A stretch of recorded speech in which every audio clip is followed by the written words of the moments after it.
रहीम, अस्सलाम वालेकुम नाज़रीन। प्रोग्राम यहाँ सब बिकता है के साथ मैं हूँ आपकी मेज़बान शुमाइला नियाज़। और आप जानते हैं कि इस प्रोग्राम में रियल एस्टेट के हवाले से बात की जाती है, कंस्ट्रक्शन के हवाले से बात की जाती है, इंजीनियरिंग के शोबे पर भी रोशनी डाली जाती है। और आज भी हम कुछ ऐसी गुफ्तगू करने जा रहे हैं इस प्रोग्राम में। बेसिकली प्रोग्राम के आगाज़ से पहले जो मेरी अपने गेस्ट के साथ गुफ्तगू हो रही थी उसमें यह था कि जी कंस्ट्रक्शन और डेवलपर्स ये दोनों एक अलग अलग चीज़ें हैं, इनमें भी कुछ सेगमेंट्स हैं और बाज़-औक़ात जो है वो दोनों को एक ही चीज़ समझ लिया जाता है। इस प्रोग्राम में खास तौर पर इस चीज़ के ऊपर भी रोशनी डाली जाएगी। मेहमानों का तारुफ करवाती चलूँ। सबसे पहले जो मेरे गेस्ट हैं वो है इंजीनियर कमाल नासिर खान साहब। अस्सलाम वालेकुम सर, बहुत शुक्रिया प्रोग्राम का हिस्सा बनने के लिए। दूसरे हमारे गेस्ट माशाल्लाह से काफ़ी एक्सपीरियंस्ड है, काफ़ी इनको दस्तरस हासिल है कंस्ट्रक्शन के ऊपर भी, इंजीनियरिंग के शोबे से वाबस्ता है पिछले कोई 40-45 सालों से। अकबर शेख, इंजीनियर अकबर शेख साहब, अस्सलाम वालेकुम सर, बहुत शुक्रिया प्रोग्राम का हिस्सा बनने के लिए। आज सारे मेहमान जो है ना वो अपने तजुर्बात को शेयर करेंगे इस प्रोग्राम के थ्रू। और बड़ी सीनियर शख्सियत माहिर मईशत जो है, क्योंकि मईशत का जो हाल आपके सामने है, आप देख रहे हैं कि दिन ब दिन ऊपर नीचे होता रहता है, लेकिन अब तो सिर्फ नीचे नहीं ऊपर ही मईशत पहुंच रही है। और डॉक्टर कैस असलम साहब माहिर मईशत थे और मईशत के हवाले से काफ़ी बेहतर बहुत कुछ बता सकते हैं इस प्रोग्राम में। सबसे पहले तो मैं नासिर साहब आपकी तरफ आऊँगी। बहुत अरसे से आप इंजीनियरिंग के शोबे से वाबस्ता है, कंस्ट्रक्शन से है, क्या देखते हैं, क्या वाकई में बहुत रेशो इंक्रीज़ हुआ है आज की निस्बत और बहुत पिछले दिनों की निस्बत? अगर आप देखें वैसे पाकिस्तान में यूजुअली इन्फ्लेशन तो जैसे आपने कहा ना कभी नीचे नहीं आया, इन्फ्लेशन तो होता है 8-9%, 10%। मगर ये पिछले साल और ये लास्ट 6 मंथ्स में जो इन्फ्लेशन है ये शूट कर गया फिनोमिनल, यानी इसका कोई कभी वैसे प्रेसिडेंस बड़ा कम रहा है। 1974 में भुट्टो साहब के ज़माने में हुआ था और फिर बीच में जब मुशर्रफ साहब का 2004 था उस वक्त ये इन्फ्लेशन आया था बहुत ज़्यादा। स्पेशली मैं कंस्ट्रक्शन की बात कर रहा हूँ, बाकी शो में भी शायद होगा। अब जो आया है वो बहुत ज़्यादा शूट कर गया है, इन्फ्लेशन बहुत ज़्यादा, यानी अगर 10-12% इन्फ्लेशन था इस मरतबा जो इन 1 साल के अंदर कुछ 70% इन्फ्लेशन आ चुका है हमारा, यानी 70% महंगाई हो गई, मटेरियल महंगा हो गया, जो इसका ज़्यादा इफेक्ट सारे प्रोजेक्ट्स पे और सारे जो इसके जो प्रोडक्ट होगा उस पर आएगा सर। यानी कि लोगों की जेबों पर कोई असर नहीं पड़ा, मतलब उसी लिहाज से देखें ना कि जहाँ लाहौर बहुत एक लिमिटेड जगह पे था, उसके आउटस्कर्ट में भी फैल गया, लोगों को इसका मतलब है उस महंगाई से प्रॉब्लम नहीं हुआ, लोगों ने फिर भी अपना घर बनाने को तरजीह दी है, लोग अफोर्ड कर सके उस चीज़ को। जिसने बजट किया था अपना घर 30 लाख का तो डेफिनेटली उसका घर अब ये 45-50 लाख पे चला जाएगा, तो इफेक्ट तो उनको डेफिनेटली होगा। मगर जिस शोबे से हमारा ताल्लुक है कंस्ट्रक्शन, जो कि PSDP प्रोजेक्ट्स जो गवर्नमेंट के प्रोजेक्ट्स हैं उनसे ताल्लुक है, वो तकरीबन मेरे ख्याल में सारे सफ़र कर जाएंगे। और बिल्डिंग्स जो पंजाब के हैं वो तो तकरीबन सारे स्टैंड स्टिल पे आ गए हैं, मगर जो बाकी इंफ्रास्ट्रक्चर के प्रोजेक्ट्स हैं वो सारे स्लो हो गए, महंगाई ज़्यादा आ गई, कॉस्ट जो है ना कॉन्ट्रैक्टर बेयर नहीं कर पा रहा, गवर्नमेंट ने अभी तक कोई फैसला किया नहीं कि इस कॉस्ट को हम किस तरह मिटिगेट कर लें, लिहाजा प्रोजेक्ट आहिस्ता आहिस्ता स्लो हो रहे हैं और आहिस्ता आहिस्ता सारे प्रोजेक्ट बंद होने शुरू हो गए। अब साहब आपसे पूछना चाहूँगी कि बात नासिर साहब की ठीक है कि प्रोजेक्ट्स जो है उनका रेशो काफ़ी स्लो हो गया है। डेफिनेटली आपने जैसे बात की ना लाहौर फैलता जा रहा है और भी फैलेगा, लेकिन ये जो मकान बन गए अब तो आगे 70% एनुअल इन्फ्लेशन की जब इफेक्ट कस्टमर्स तक जाएंगे तो वो मकान भी अफोर्ड नहीं कर सकेंगे।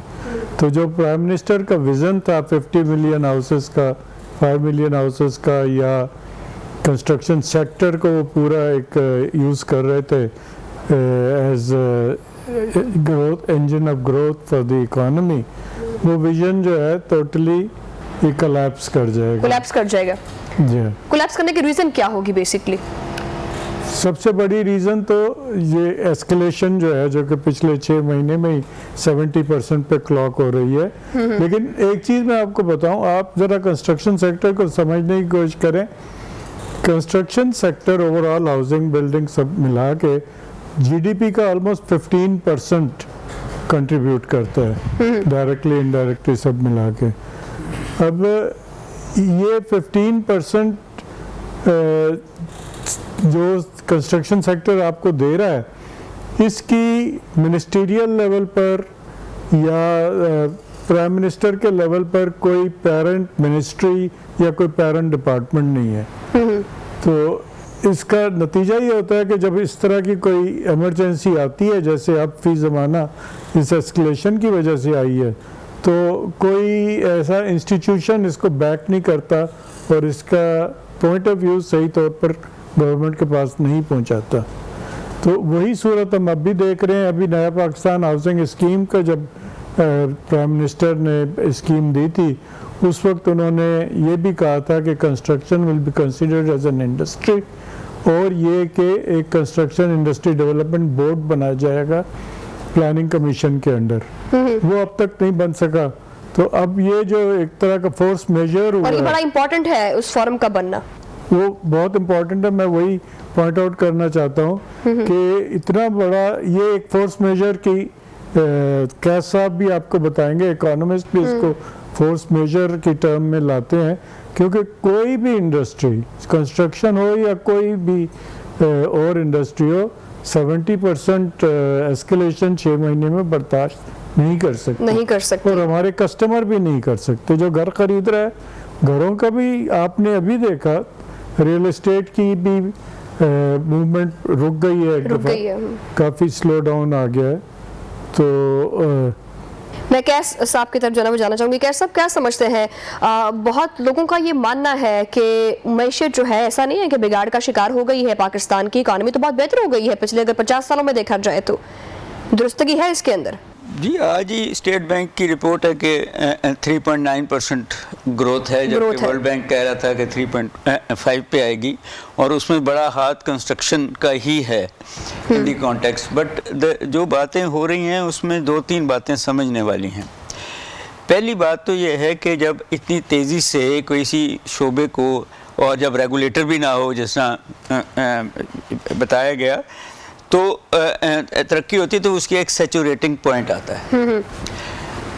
शायद मुझे जो विज़न था, जिन्होंने भी कंस्ट्रक्शन इंडस्ट्री को ये सारी इमारतें देने की कोशिश की और कि इसके साथ और भी इंडस्ट्रीज़ डेवलप होंगी, उनका था कि शायद दुबई के पैरेलल हम यहाँ, और फॉरेन इन्वेस्टमेंट आएगी इन घरों में, जो नहीं आई।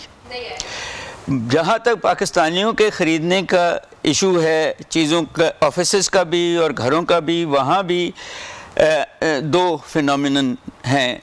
एक तो ये है कि क्योंकि इजाज़त दे दी थी ब्लैक मनी की इन्वेस्ट होने की, पार्क होने की, स्कीम जो है दी थी गई, जो दिसंबर तक भी कहा है कि अगर घर खरीद ले जाएंगे तो नहीं पूछा जाएगा। तो एक तो वो सैचुरेट हो गया क्योंकि दिसंबर के बाद शायद ये स्कीम नहीं आएगी, और दूसरा ये है कि ये ख़ास सेक्शन ऑफ द सोसाइटी है जिनके पास इतना पैसा है कि जो ऑफिस स्पेस भी ले सकते हैं और घर भी ले सकते हैं। अच्छा, I am sorry to cut you, क्या समझते हैं, इसको दिसंबर से आगे एक्सटेंड करना चाहिए ताकि लोगों की जो ब्लैक मनी है वो बाहर ज़्यादा निकल सके?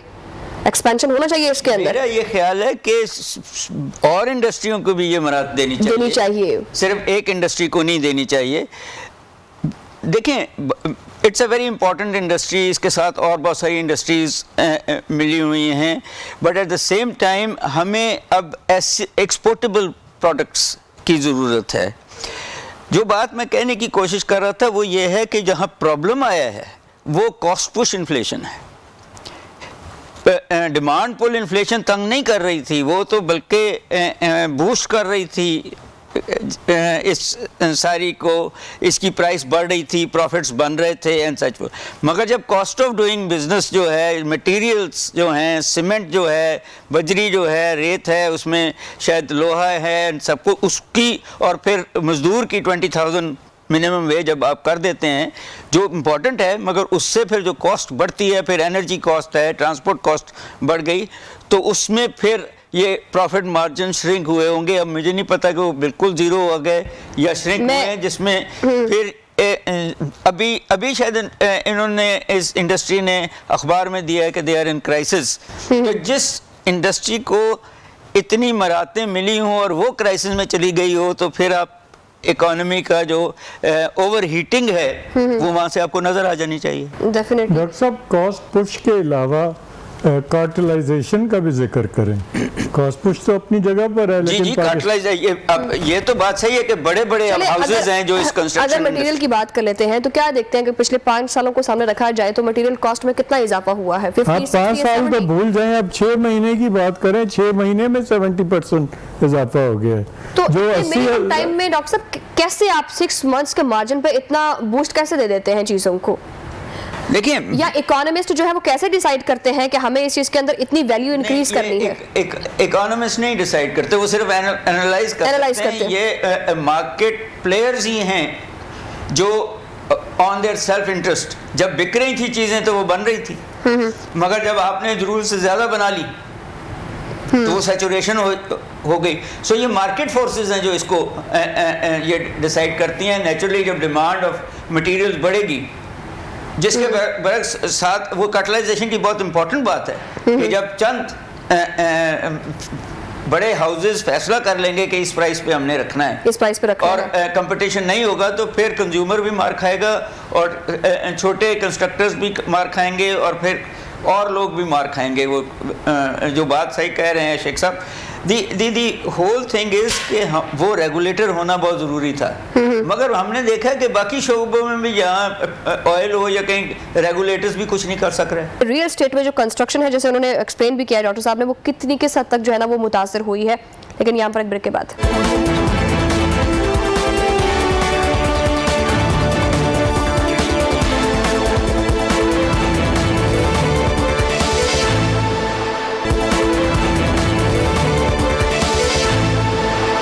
बैक नाज़रीन, और ब्रेक पर जाने से पहले बात ये हो रही थी कि रियल स्टेट में जो है ना वो कंस्ट्रक्शन या इंफ्रास्ट्रक्चर जो है वो किस हद तक जो है वो मुतासर होता है, ये कैसे मुतासर होता है? कमाल साहब मैं आपकी तरफ आऊँगी। एक्चुअली मैम, ये जो आपने बात की ना रियल स्टेट का, रियल स्टेट जो है ये ओवरऑल जितने भी कंस्ट्रक्शन इंडस्ट्री का डेफिनेटली एक पार्ट है, और उसमें जो ज़ाहिर है जो इनपुट्स होंगे घर के लिए, वो तो सीमेंट, स्टील और उससे रिलेटेड सारे जो आइटम्स हैं, जो specially imported items, copper, aluminium, जो कि हमारे केबल्स में इस्तेमाल होते हैं, वो तो सारा, जैसे अभी अकबर शेख साहब ने कहा कि 70% ये पिछले 6 महीने में इन सब के रेट जो है ना एवरेज इंक्रीज़ हो गया 70%। अब ज़ाहिर है ये कॉस्ट पुट ऑन होगा। अगर डेवलपर है उसने आगे पास ऑन करना है कंज्यूमर को, यानी आप लोगों को पास ऑन करेंगे, जो आपने बुकिंग कराई है 50 लाख में कोई भी एक फ्लैट या अपार्टमेंट वट, तो वो अब 50 लाख में आपको डिलीवर नहीं कर पाएंगे, और डेफिनेटली वो ज़ाहिर पास ऑन करेंगे कंज्यूमर को, तो इसका ओवरऑल इफेक्ट ही कंज्यूमर हो गया। मगर हमारे सेक्टर में जो कंस्ट्रक्शन के सेक्टर में हमारे गवर्नमेंट के साथ कॉस्ट फिक्स हो जाता है, उसमें वेरिएशन होती है इन टर्म्स ऑफ, और कॉन्ट्रैक्ट आपका चाहे वो 2 साल का हो या 3 साल का हो, 2 साल के, इस पे मैं आपकी तरफ आऊंगी वैसे बाद में। फिक्स हो जाता है। जब वो फिक्स हो जाता है तो हम उसमें कैलकुलेट कर लेते, कुछ तो इनबिल्ट उसमें फार्मूला होता है कि अगर एस्केलेट हो गया तो इस इतने परसेंटेज पे, जो कि मैक्सिमम टोटल कॉस्ट का 30 या 35% पे वो एस्केलेशन देते हैं टोटल कॉस्ट का। मगर कुछ जो प्रोजेक्ट्स हैं, छोटे प्रोजेक्ट्स हैं, उस पे एस्केलेशन फार्मूला है ही नहीं। तो जितने छोटे कॉन्ट्रैक्टर्स हैं, जो मिड लेवल और मिड लेवल से नीचे कॉन्ट्रैक्टर्स हैं, उनके सारे जो कॉन्ट्रैक्ट्स हैं वो वायबल नहीं रहे। जैसे अकबर शेख साहब ने कहा फोर्स मेजोर है कि वो फोर्स कर ही नहीं सके, उनके बियॉन्ड कंट्रोल है, गवर्नमेंट के भी बियॉन्ड कंट्रोल है, और जिसने कॉन्ट्रैक्ट साइन किया दोनों पार्टीज़ ने, उनके बियॉन्ड कंट्रोल किया। अब ये डूएबल अब नहीं है। अब डूएबल नहीं है, उसका नुकसान ये हो रहा है कि जो ऑलरेडी जो एग्रीमेंट हो चुके हैं वो प्रोजेक्ट बंद हो रहे हैं, और जो नए प्रोजेक्ट वो लॉन्च कर रहा है गवर्नमेंट, जैसे उनके एनुअल डेवलपमेंट प्लान है, वो नहीं, वो बाइकआउट और बिड ही नहीं हो रहे हैं उस पे बाइकआउट और बिड ही नहीं हो रहे हैं। अकबर साहब कैसे रोशनी डालेंगे इस बात के ऊपर, जो ऑलरेडी कॉन्ट्रैक्ट हो चुके हुए हैं वो फिर ताखीर का शिकार हो जाते हैं, क्या रीज़न होती है फिर? ताखीर का शिकार तो अब रीज़न तो ऑब्वियसली हम बात कर रहे हैं एस्केलेशन की है, और ये कंपाउंड इसलिए हो जाती है कि जैसा हमारे पास कोई सेंट्रल रेगुलेटरी अथॉरिटी इस सेक्टर की नहीं है, तो हमारे स्टैंडर्ड बिडिंग डॉक्यूमेंट्स भी नहीं इस्तेमाल होते कॉन्ट्रैक्ट्स में। इसी तरह से एक इंजीनियरिंग काउंसिल ने कॉन्ट्रैक्टर्स के कहने पर एक institute of cost and construction बनवाया था, और जिसमें एक सेंट्रल डेटाबेस होता था हर मटेरियल की कॉस्ट का। उस डेटाबेस को इस्तेमाल किया जाना था for calculation of effect of escalation, वो भी ख़त्म हो गया। तो अब नतीजा ये है, जैसे कमाल नासिर साहब कह रहे हैं, कि जो छोटे कॉन्ट्रैक्टर्स हैं जिनमें बर्दाश्त की कुव्वत भी नहीं होती और जिनके कॉन्ट्रैक्ट्स में एस्केलेशन क्लॉज भी नहीं होती, वो तो कोलैप्स हो गए या हो जाएंगे। जो मीडियम साइज और लार्ज साइज कॉन्ट्रैक्ट्स हैं उनको पार्शली एस्केलेशन का इफेक्ट दे दिया जाता है, लेकिन वो एक बहुत छोटा पार्ट होता है और वो तमाम कॉन्ट्रैक्टर्स भी लॉस सिचुएशन में आ जाएंगे, अपना वर्किंग का तो बेनिफिट नहीं हो पाता जी सॉरी, वो उनका वर्किंग कैपिटल एरोड हो जाएगा, वो आइंदा कॉन्ट्रैक्ट्स में पार्टिसिपेट करने के काबिल ही नहीं रहेंगे। तो ये सब चीज़ लीड करेगी कि जो आपका पब्लिक सेक्टर डेवलपमेंट प्लान है ये टोटली अपसेट हो जाएगा, क्योंकि इसमें एक तो एस्टिमेट्स सारे रिवाइज होने पड़ेंगे, वो बजट में उसकी प्रोविज़न नहीं होगी, और दूसरे आपको ऑलरेडी जो मुल्क में एक सप्रेस्ड कॉन्ट्रैक्टर इंडस्ट्री है वो भी फर्दर काम करने के काबिल नहीं रहेगी। अब ये देखें, मैं जो एक मिनिस्ट्री और एक कंस्ट्रक्शन इंडस्ट्री डेवलपमेंट बोर्ड की बात कर रहा था, उसको इस तरह से देखें कि पाकिस्तान एक ऐसा मुल्क है जो $5 बिलियन की साल की कंस्ट्रक्शन सर्विसेज एक्सपोर्ट कर सकता है। हमारे अंदर, हमारी इंडस्ट्री के अंदर ये कैपेसिटी मौजूद है कि हम ये एक्सपोर्ट कर सके। उसके बदले हो क्या रहा है, हम उल्टा $5 बिलियन से ज़्यादा की कंस्ट्रक्शन सर्विसेज इंपोर्ट कर रहे हैं। चाइनीज़ कंपनियां आके हमारे यहाँ कंस्ट्रक्शन कर रही हैं, जबकि हमारे अपनी कंस्ट्रक्शन इंडस्ट्री है वो जो तबाह हो रही है। और चाइनीज जो है उनका इन्फ्लुएंस बहुत ज़्यादा हो चुका है पाकिस्तानी जो है वो कंस्ट्रक्शन के अंदर। अच्छा, मैं डॉक्टर साहब आपकी तरफ आऊँगी, क्या समझते हैं इस इकोनॉमी को कोई रिवर्स गियर लगाया जा सकता है या नहीं, ये मजीद आगे 5वें गियर में चलती रहेगी? नहीं, आपने सिर्फ प्लानिंग कमीशन आपका जो है उसने चीज़ों को बैलेंस आउट करना है कि कई दफ़ा आपके जो रिसोर्सेज जहाँ स्टेगनेट हो गए हैं अब कहीं और इस्तेमाल कर लिए जाएं। मिसाल के तौर पे अगर आप डैम बना रहे हैं तो ये रिसोर्सेज उधर जा सकते हैं। दूसरी बात यह है कि आपकी जो टैक्स पॉलिसी है उसमें रद्द-ओ-बदल लाई जा सकती है कि अगर आप किसी को प्रमोट करना चाह रहे हैं कि वो चलती रहे, तो अगर उनके एरोड हुए हैं प्रॉफिट मार्जिन्स तो उतने % में आप टैक्स नीचे कर दें, जिस तरह पेट्रोल में ये करते हैं कई दफ़ा कंज्यूमर को करते हुए, तो वो चलती रहेगी। प्रॉब्लम ये है कि ये एक ऐसी इंडस्ट्री बन गई है जिसमें आपकी basic less skilled labour force भी इन्वॉल्व है। स्किल्ड लेबर फोर्स जो है या इंजीनियर्स जो हैं ये तो कहीं और भी एडजस्ट हो जाएंगे। वो लेबर फोर्स है जो आपको इस वक्त, और मेरा नहीं ख्याल कंस्ट्रक्शन और इंफ्रास्ट्रक्चर के अलावा कोई जगह है जहां वो इस चेंजिंग कोविड-19 के बाद जो सिचुएशन आई है, जहाँ होम बेस आप IT के थ्रू काम करना शुरू कर दिए हैं, वहाँ अनस्किल्ड सिवाय इंफ्रास्ट्रक्चर और कंस्ट्रक्शन के वो एम्प्लॉय ही नहीं हो सकते। अगर हो सकते हैं तो आप लोग मुझे बता दें, बट एक बहुत बड़ा सोशो पॉलिटिकल क्राइसिस आ जाएगा अगर इस इंडस्ट्री को कहीं ना कहीं। तो इस सोशो पॉलिटिकल जो क्राइसिस है, अगर मैं अपने लिहाज से, क्योंकि आप तो माशाल्लाह से इकोनॉमी में एक्सपर्ट हैं, अगर बेसिक नीड्स को सामने रखा जाए कि दाल रोटी या चीनी या घर की ज़रूरत या पेट्रोल, ये कुछ 4-5 चीज़ें हैं जो एक बंदे की ज़रूरत में शामिल हैं, तो इकोनॉमी को उसी लिहाज से ही आगे स्टेप्स लेने चाहिए ताकि ये चीज़ें डिस्टर्ब ना हो, क्योंकि उन चीज़ों के डिस्टर्ब होने से और भी बहुत सी जो इंडस्ट्रीज़ हैं और भी बहुत सी चीज़ें जो है ना वो डिस्टर्ब हो जाती हैं। क्या इकोनॉमी को इस तरह से हम स्टेबल रख सकते हैं इन चीज़ों में? देखिए, विल की इशू है ये सारा का सारा, विजन का इशू है ये सारा का सारा। एक मुल्क जिसमें इतनी रिसोर्सेज हैं, जिसमें एक यूथ पॉपुलेशन है, जिसमें एनर्जी प्रोड्यूस करने की भी सलाहियत है, पानी की सलाहियत भी है, और वो 155th पे कहीं इकोनॉमी काम कर रही है, और चंद सेक्टर्स चलते हैं फिर वो जैसा कंस्ट्रक्शन ओवर हीट हो रहे हैं। तो आप जब तक और सेक्टर्स को उसके साथ लिंक नहीं करेंगे, अपॉर्चुनिटीज़ नहीं देंगे, ये भी बहुत बड़ा ड्रॉबैक आता है इसके अंदर, यानी कि बहुत सारी इंडस्ट्रीज ऐसी होती हैं जो शायद हमारी नज़र से ओझल हो रही होती हैं, अगर थोड़ा सा उन पर वर्क कर लिया जाए तो वो भी मुल्क की मैशत को जो है ना मजीद आगे बढ़ाने में अहम किरदार अदा कर सकती हैं। नाज़रीन, यहाँ पर वक्त हुआ एक ब्रेक का, ब्रेक के बाद गुफ्तगू जारी है।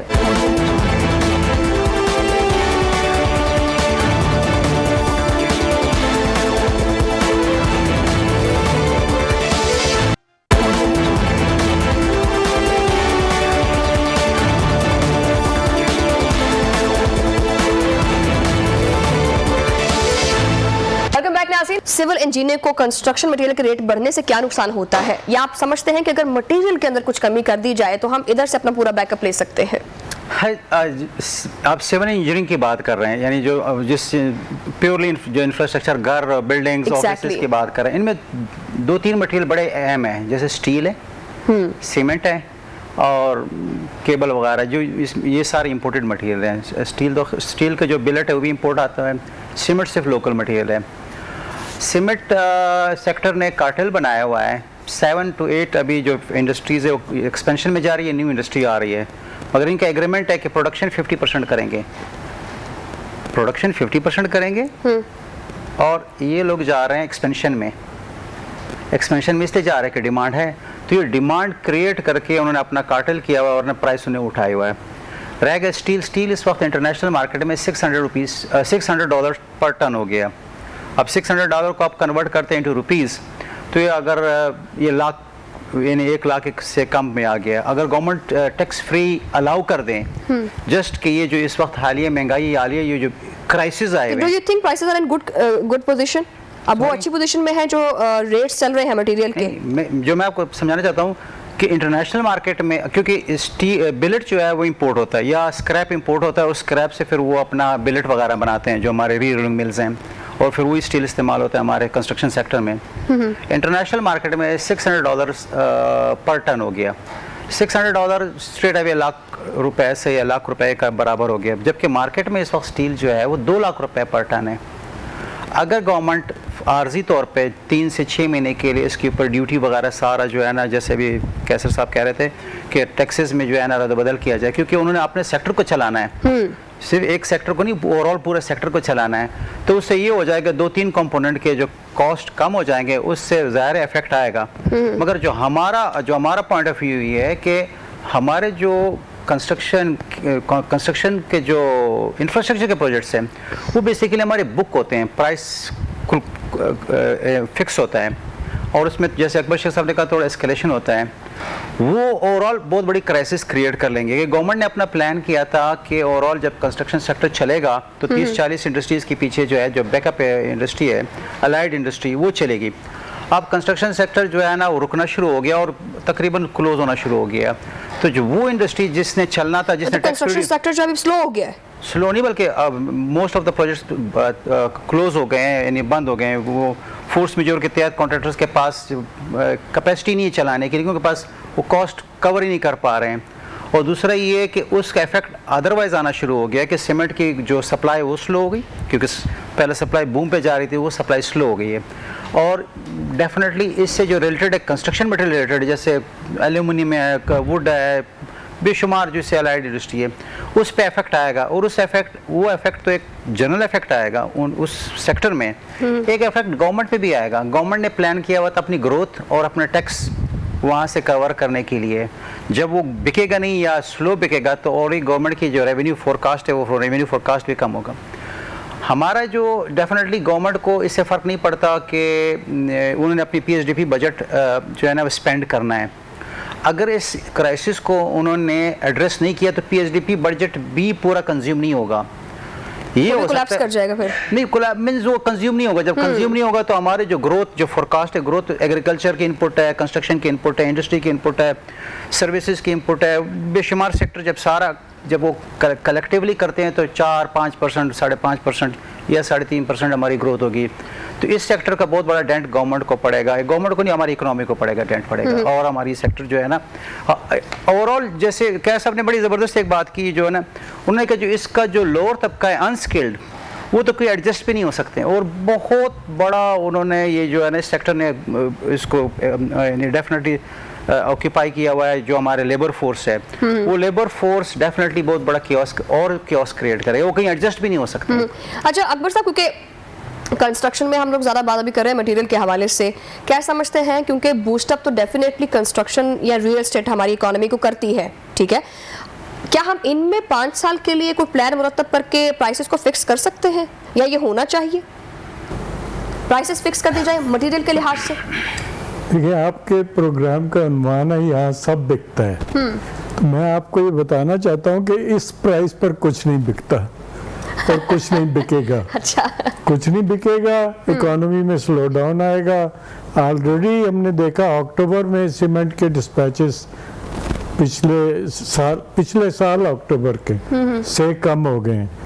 नवंबर में मैं एक्सपेक्ट कर रहा हूँ कि 10-15% की रिडक्शन आएगी सीमेंट के डिस्पैचेस में।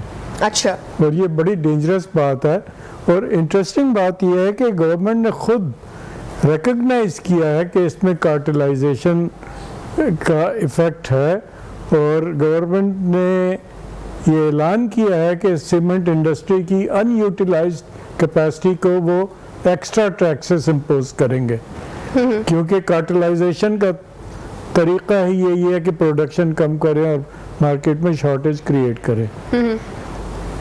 ग्लास को देखें, पूरे पाकिस्तान में ग्लास की 2 फैक्ट्रीज हैं, तो 2 फैक्ट्रीज मिलके अपनी प्राइस फिक्स कर लेती हैं, और जो वो मांगती हैं उस पे आपको, मुझे, सबको, आप being home owner, me being contractor, सबको वो खरीदना पड़ता है उस पर। तो प्राइसेस फिक्स होने से तो डेफिनेटली फर्क तो पड़ता है ना फिर चीज़ों के ऊपर। अच्छा, प्राइसेस फिक्स करना लफ्ज़ गलत है। एक्चुअली कोई भी इकोनॉमी जो है इतने हाई इन्फ्लेशन रेट पर काम नहीं कर सकती, कोई भी सेक्टर काम नहीं कर सकता। बिजनेस को चाहिए एक stable predictable escalation, zero escalation भी हम नहीं कहेंगे, लेकिन एक प्रेडिक्टेबल एस्केलेशन रेट हो, प्रेडिक्टेबल करेंसी रेट हो, तो उसमें बिजनेस चल सकेगा। तो जैसे आपका सवाल था कि ये प्राइसेस फिक्स करके चलाएंगे, ठीक है, बिजनेस चलेगा, लेकिन अगर ये प्रेडिक्टेबल ये फैक्टर्स रहें तो चलेगा। और उसके लिए अभी प्लानिंग कमीशन का भी जिक्र किया, मैंने भी उससे पहले कहा था, कंस्ट्रक्शन इंडस्ट्री डेवलपमेंट बोर्ड का, ये बोर्ड जो है ये प्लानिंग कमीशन के अंडर ही बनना था। तो ये जो जेनरिक इश्यूज हैं, इनको लॉन्ग टर्म के लिए उनको रिजॉल्व करना ज़रूरी है, और शॉर्ट टर्म में गवर्नमेंट को इमीडिएट रिलीफ देनी चाहिए कॉन्ट्रैक्टर्स को, जो कि बिल्कुल कोलैप्स हो गए हैं या होने वाले हैं। उसके लिए शॉर्ट टर्म मेजर्स भी बहुत ज़रूरी हैं, और ये इसका प्रेसिडेंट भी मौजूद है।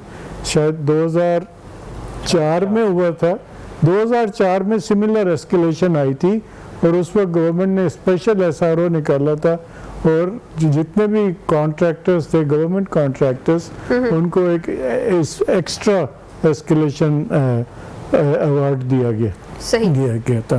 तो उस स्टेप की अब आज बड़ी सख्त ज़रूरत है, वरना उसके बगैर काम नहीं चलेगा। डॉक्टर साहब, जैसे कि काम तासुर है, वो मेरे माइंड में बात आ रही थी आपकी बात सुनते हुए कि life is so unpredictable, so we can say कि economy is also very unpredictable as well. जी, द थिंग इज कि शॉर्ट रन में वो प्रेडिक्टेबल है, शॉर्ट टर्म में प्रेडिक्टेबल है, इन लॉन्ग रन में केन्स तो कहता है in the long run we will all be dead. Definitely in the context बात ये है कि फ्री मार्केट इकोनॉमी का मतलब ही ये है कि शॉक्स आने हैं, और इसीलिए रेगुलेटर्स की ज़रूरत पेश आती है कि उन शॉक्स को कहीं ना कहीं या ऑब्जॉर्व किया जाए, या प्रेडिक्ट किया जाए, या प्लान किया जाए। इन दी कॉन्टेक्स्ट बात यह है कि जहाँ हमारी इकोनॉमी के एक तो कार्टेलाइजेशन बहुत सीरियस इशू है, और they are challenging the rate of the state, मगर दूसरी तरफ इनकम ना होना, डिमांड साइड का एक थोड़े से देखें, आदमी टीवीज़ या कारें तो बदल सकता है बड़ी जल्दी, घर का बदलना कोई आसान काम नहीं है। और वो भी एक ख़ास तबके के लोगों के पास घर ख़रीदने की है। ये विजन के जी आम लोगों को मिलेगा एंड सच फोर्थ, और फिर मटेरियल 70% पे अगर बढ़ जाए तो सवाल ये है कि इनकम्स मिडिल क्लास की, मैं नीचे जा ही नहीं रहा, कितनी बड़ी इसमें खास नहीं। इस सारे का, इसीलिए तो वो चीख रहे हैं ना, इनकम वहीं पर है। इररिस्पेक्टिवली कार्टेल्स को ही फायदा है, वो बेशक चीनी का हो या सीमेंट का हो। तो और ये कार्टेल्स ये पैसा जो है यहाँ तो खुद तो घर ये ऑफिसेज नहीं ले रहे, वो तो समहाउ जो जब हमारी पनामा लीक्स में भी आए और पेंडोरा लीक्स में भी आए, जितना मर्जी आप कहें कि वो लीगल है, that money is going out, और उससे ये डॉलर भी स्पेकुलेटिवली बढ़ रहा है क्योंकि वो खरीद के डॉलरों में जाना है, जिससे फिर उल्टा इम्पैक्ट वो जो मटेरियल्स महंगाई वाकई में इंक्रीज करती है या कोई आर्टिफिशियली इसको इंक्रीज कर दिया जाता है? जो हम कार्टेल्स की बात कर रहे हैं इसका मतलब आर्टिफिशियली है। एक तो है ना जी कि जब अगर डिमांड साइड होगी तो महंगाई बढ़ेगी, क्योंकि डिमांड अगर ज्यादा होगी तो फिर वो डिमांड पुल इन्फ्लेशन हम उसको कहते हैं। मगर यहाँ तो कॉस्ट पुश इन्फ्लेशन है और कार्टेलाइजेशन की वजह से है कि वो फिक्स प्राइसेस कर देते हैं आप जो मर्जी। और अल्टीमेटली ये बात सही है कि मार हमेशा छोटा दुकानदार, छोटा बिजनेसमैन खाएगा, डिमांड साइड तो मार खा ही रही है। अब गवर्नमेंट का रोल क्या है इसमें? अब प्रॉब्लम ये है कि गवर्नमेंट हमारी रेवेन्यू जो है वो इकोनॉमिक ओरिएंटेड नहीं है कि यहाँ से लेना है और वहाँ देना है ताकि बिजनेसेस चलते रहें, वो सिर्फ रेवेन्यू ओरिएंटेड है कि जी गवर्नमेंट ने चलना है। क्यों चलना है जी? गवर्नमेंट का फंक्शन है कि लोगों को फैसिलिटेट करे, जस्टिस दे, फ्रॉड से बचाए, कार्टेलाइजेशन तोड़े। और अगर ये काम नहीं हो रहा है तो फिर कॉस्ट ऑफ डूइंग बिजनेस को कहीं तो सस्ता करना पड़ेगा। इसलिए भी लोग भी चीखते हैं। मैं यही कह रहा हूँ कि अभी तो ये शुक्र करें कि पॉलिटिसाइज नहीं हुए ये सारा कुछ। अभी तो इकोनॉमिक बाइंग एंड सेलिंग के अंदर प्रॉब्लम्स आ रहे हैं। वो पहले ही इकोनॉमी नहीं चल रही थी, पहले ही एक बहुत बड़ी इकोनॉमी जो है वो out of the capitalist market, तो ये श्रिंक होगी इकोनॉमी, तो फिर आप कैसे कम्पीट करेंगे जहां आप जाना चाह रहे हैं? मैं एक बात अगर यहाँ इसमें ऐड करूँ क्योंकि पॉलिटिक्स की भी बात आई, अनफॉर्चुनेटली प्राइम मिनिस्टर का विजन बड़ा क्लियर है। उन्होंने डिक्लेयर किया है कंस्ट्रक्शन एक इंडस्ट्री है और ये कि ये इंजन ऑफ ग्रोथ है। उन्होंने कंस्ट्रक्शन सेक्टर के लिए काफ़ी इंसेंटिव्स भी ऐलान किए, लेकिन इम्प्लीमेंटेशन का जब वक्त आता है वहाँ हमारी जो गवर्नेंस है वो डामाडोल हो जाती है, फेल हो जाती है। नहीं, वो इसलिए है क्योंकि इम्प्लीमेंटेशन प्रोविंशियल गवर्नमेंट्स ने करनी है, पॉलिसी फेडरल गवर्नमेंट ने बनानी है, तो वो लिंकेजेस ही नहीं है। वो लिंकेज क्यों नहीं है जी? अगेन पॉलिटिक्स है ना। हालांकि 2 प्रोविंसेस में आप इन्हीं की हुकूमत है, मगर चारों प्रोविंस इंक्लूडिंग पंजाब उस पॉलिसी को या तो उनके पास कैपेसिटी नहीं है या अदरवाइज गवर्नेंस के इशू हैं और दूसरे 2 प्रोविंसेस उसको मानते ही नहीं हैं। तो जब तक आप सबको बिठा के उस पॉलिसी को जो लिंकेजेस हैं बैकवर्ड एंड फॉरवर्ड वो समझाएं कि जी ये पॉलिसी है और ये इतने और 1 पेज पे आ जाएं तो फिर ही चीजें चलेंगी। यानी कि क्राइसिस को पहले समझना बड़ा ज़रूरी है, और ये इस प्रोग्राम को देखने वाले जो नाज़रीन हैं शायद वो बहुत डर का शिकार हो गए होंगे। बिल्कुल आपने अपने माइंड में रखना है। बहुत से ऐसे लोग हैं जो मिलते हैं तो कहते हैं कि जी घर बनाना है, तो घर बनाने के पैसे तो बजट मैंने बना लिया हुआ है, लेकिन यह है कि जी मजदूरी बहुत है, मटेरियल बहुत महंगा है, तो उसका खर्चा डबल आ जाता है, तो फिर बंदा जो अपना घर बनाने का प्लान उसको तर्क कर देता है। डेफिनेटली गवर्नमेंट को इस हवाले से कुछ ना कुछ चीज़ें जो है ना वो सोचनी चाहिए, और आई होप कि ये प्रोग्राम जो है उसमें काफ़ी कुछ आपको सीखने को मिला होगा, क्योंकि बहुत माशाल्लाह से एक्सपीरियंस्ड लोग मेरे प्रोग्राम का हिस्सा थे। इंजीनियर कमाल नासिर खान साहब बहुत शुक्रिया आने के लिए, अकबर शेख साहब बहुत शुक्रिया आने के लिए, डॉक्टर कैस असलम साहब बहुत शुक्रिया, और दोबारा आने का मौका भी हम आपको देंगे। नाज़रीन, इसी के साथ ही जब प्रोग्राम का वक्त खत्म होता है, लेकिन आपसे मुलाकात होगी अगले प्रोग्राम में, तब तक के लिए अल्लाह निगहबान।